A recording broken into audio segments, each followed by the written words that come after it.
അഞ്ചാമത്തെ ശ്ലോകം ധൃതവാമനരൂപ, വാമനാവതാരത്തെക്കുറിച്ചാണ് പറയുന്നത്.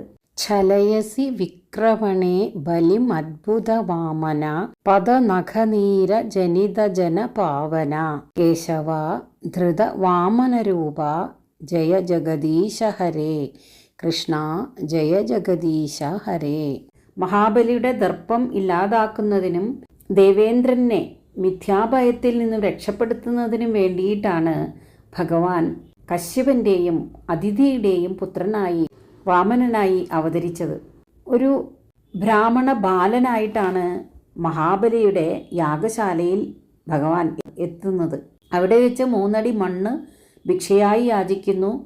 മഹാബലി അതിനുള്ള അനുമതി നൽകിയപ്പോഴാണ് ബ്രാഹ്മണകുമാരൻ അത്ഭുതകരമാം വണ്ണം പ്രപഞ്ചം മുഴുവൻ നിറഞ്ഞു നിൽക്കുന്ന ഒരു രൂപമായി വളർന്നത്.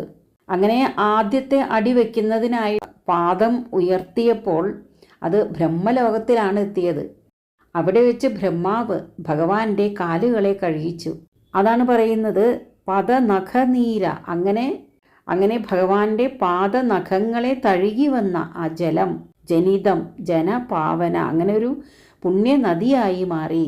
3 അടി മണ്ണ് ഭിക്ഷയായി ആവശ്യപ്പെടുന്നത് ഒരു ബ്രാഹ്മണകുമാരനാണല്ലോ, ഒരു ബാലനാണല്ലോ എന്ന് കരുതി മഹാബലി അതിനുള്ള അനുമതി കൊടുത്തപ്പോൾ ക്രമേണ തൻ്റെ അവിക്രമം കൊണ്ട് ഇത്രയും പ്രപഞ്ചം നിറഞ്ഞു നിൽക്കുന്ന രൂപമായി വളർന്ന് തൻ്റെ അത്ഭുതകരമായ രൂപത്തിൽ വളർന്ന് 2 അടി കൊണ്ട് തന്നെ പ്രപഞ്ചം മുഴുവൻ അളന്നെടുത്തുവല്ലോ ഭഗവാനെ. അങ്ങനെ അങ്ങ് ശരിക്കും മഹാബലിയെ വഞ്ചിക്കുകയല്ലേ ചെയ്തത്? അതാണ് പറയുന്നത് ഛലയസി ബലിം, മഹാബലിയെ വഞ്ചിക്കുകയല്ലേ ചെയ്തത്. ഇങ്ങനെയെല്ലാമുള്ള പ്രപഞ്ചത്തിന് ഈശ്വരനായുള്ള ഭഗവാനെ കേശവ ജഗദീശ അങ്ങ് ജയിച്ചാലും.